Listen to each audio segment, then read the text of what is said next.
Всем привет! Вы смотрите Russian with Dasha, канал для тех, кто изучает русский как иностранный и любит аутентичный контент.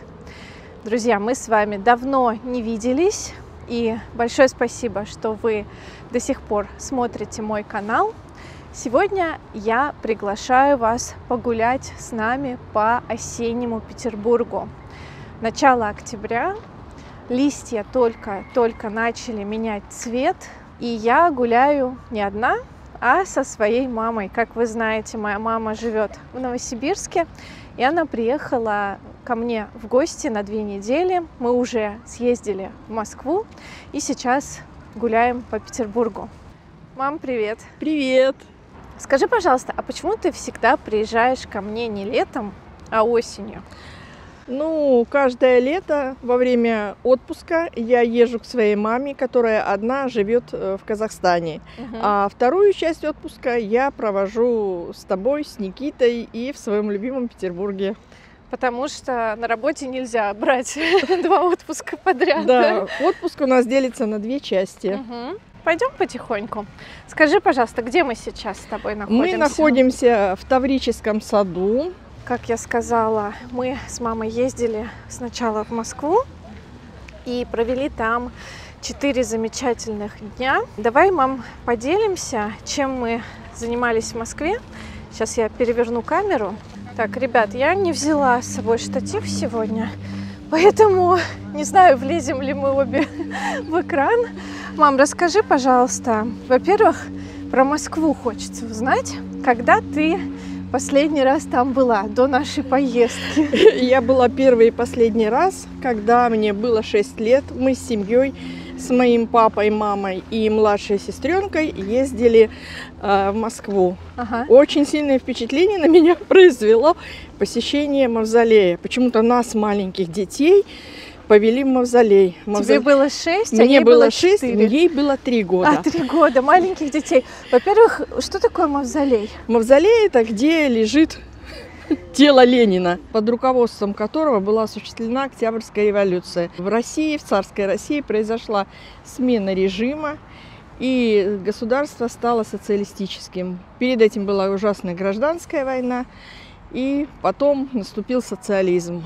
О первой поездке у меня остались впечатления о том, что Москва очень большая, потому что мы приехали из небольшого поселка в Казахстане, и для нас все это было велико, красиво и могущественно. А в этот раз мы с Дашей посетили палеонтологический музей. Нам очень повезло с погодой. Я думаю, Дашуля может вставить несколько фотографий о том, как мы гуляли по Красной площади. Ну, конечно, масштабы, чистота и красота Москвы меня покорила.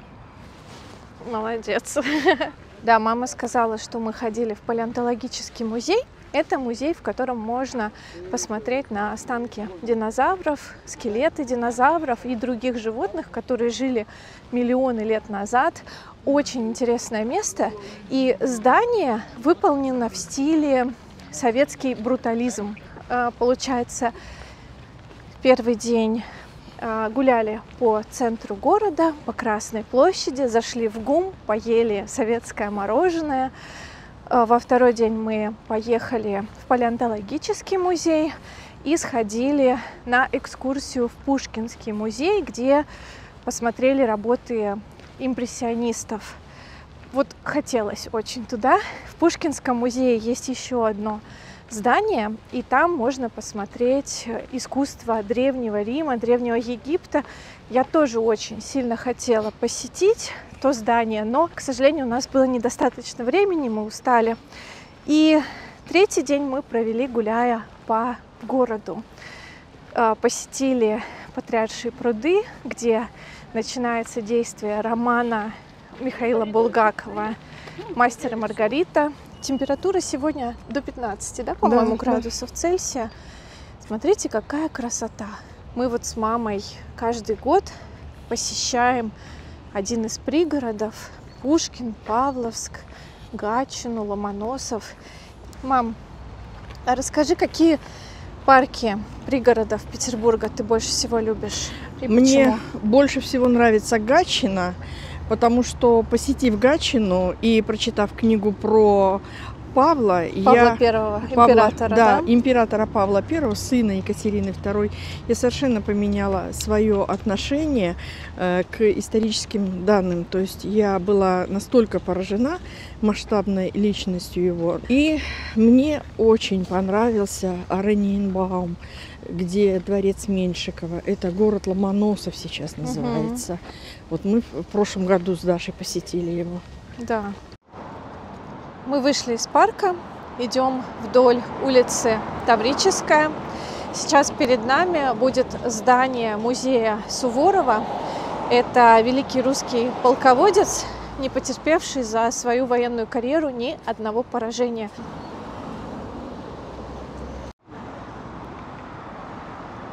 Адрес музея Кирочная, 43. А мы идем дальше. Если вы приезжаете в Петербург в сезон навигации, весной, летом, в начале осени, обязательно купите билет на экскурсионный кораблик или арендуйте катер и покатайтесь по рекам и каналам. Это, наверное, самое первое, что нужно сделать в хорошую погоду. Конечно, Петербург – это город дворцов, музеев и памятников архитектуры, поэтому составьте хорошую программу, посетите те галереи и музеи, которые вы давно хотели увидеть. И также, конечно, сходите на экскурсии во дворцы. Третье – это нужно обязательно посмотреть на город с высоты птичьего полета. Подняться на Думскую башню или сходить на колоннаду Исаакиевского собора или взять экскурсию по крышам. Я боюсь высоты, поэтому я никогда не ходила на экскурсию по крышам, но мне очень нравится смотреть на Казанский, Исаакиевский и Спас на Крови с Думской башни. В Петербурге очень много храмов и соборов. Если вам интересно, тоже изучите тему и сходите на экскурсии. Дальше, конечно, пригороды и парки Петербурга. Парки в центре, такие как Таврический сад, Летний сад, куда мы сегодня с вами еще зайдем, Елагин остров, Центральный парк имени Кирова, где можно с руки покормить белочек. В хорошую погоду нужно обязательно посетить пригороды Петербурга. Павловск, Гатчину, Александрию, Петергоф. Выбирайте место по душе. Если вам нравятся фонтаны, то это, несомненно, Петергоф. Если вы любите красивые парки во французском стиле, то это, конечно, Пушкин и Ораниенбаум. Если вы любитель пейзажных парков, то это, например, Павловск. Также я очень люблю Выборг и его парк Монрепо. Значит, вы погуляли по паркам, что делать дальше? Конечно, нужно посетить петербургские пышечные и рюмочные, чтобы попробовать советские пышки и настойки. Конечно, Петербург – это культурная столица России, поэтому обязательно нужно купить билет в один из театров, послушать оперу в Мариинском или Михайловском, посмотреть спектакль или балет. Мы, например, в воскресенье идем смотреть балет «Спартак» в Михайловский театр. Я там еще ни разу не была. Обычно мы берем билеты в Мариинский. Конечно, нужно смотреть не только исторический Петербург, но и посещать современные пространства, такие как остров Новая Голландия и порт Севкабель. Классные молодежные места, где проводятся ярмарки, выставки и концерты. Ну и, конечно, не забывайте знакомиться и общаться с местными.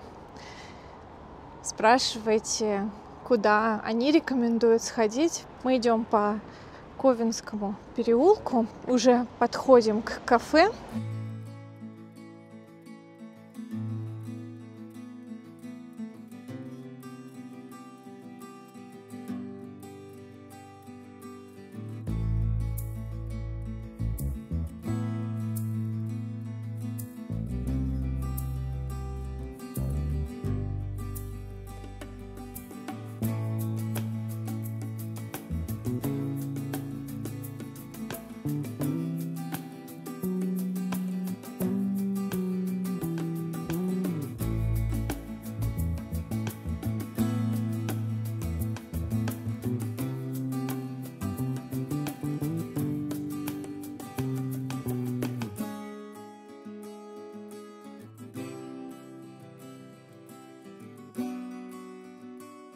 Мы с мамой вкусно пообедали. Взяли пасту орзо, я с соусом песто, она с соусом из томатов и креветок. Хорошее место, мне оно нравится, я там не в первый раз. Сейчас мы идем по улице Рылеева и подходим к Спасо-Преображенскому собору. Возможно, вы увидите, что эта ограда сделана из перевернутых пушек. Это трофейные пушки русско-турецкой войны. И почему они дулом вниз? Потому что они означают окончание войны, что эти пушки больше никогда не будут стрелять. Вот такой храм. И рядом с ним находится знаменитый дом, в котором можно посетить музей «Полторы комнаты». Этот музей посвящен Иосифу Бродскому. Иосиф Бродский – это знаменитый русский и американский поэт, лауреат Нобелевской премии.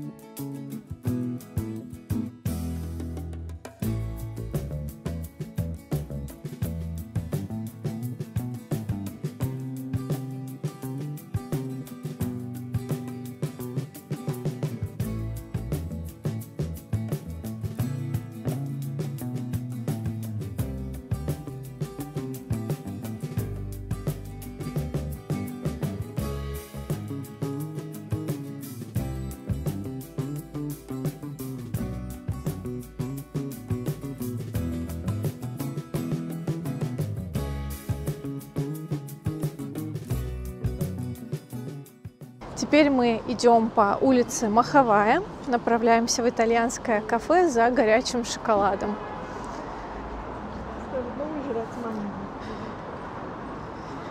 Если не знаете, что привезти из Петербурга, вот рекомендация: магазины фабрики имени Крупской.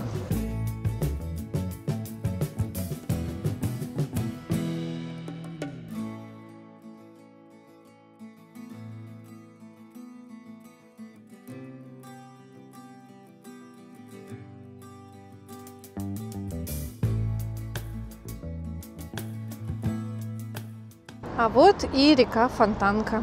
Скоро мы прогуляемся вдоль нее, а сейчас зайдем за горячим шоколадом. Ура, нам принесли горячий шоколад. Ну как? Так ты сливки пробуешь. Вкусно, я пробую. Мне туда добраться надо. Занырни глубже. Ой, мамочка. Вкусно. Очень вкусно. Мы вышли из кафе, прошли вдоль Фонтанки. Впереди вы видите Михайловский замок, построенный для императора Павла I, в котором он, к сожалению, был убит. И сейчас мы перейдем дорогу и направимся в летний сад. Кстати, у меня есть видео, которое называется «Петербург с воды». Можете пройти по ссылке, она появится в углу экрана, и насладиться видами города.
Большое спасибо, что досмотрели это видео до конца. Подписывайтесь на канал, вступайте в мою группу в Телеграме. Увидимся с вами в следующем видео. Всем пока! Пока! Пока-пока! До новых встреч!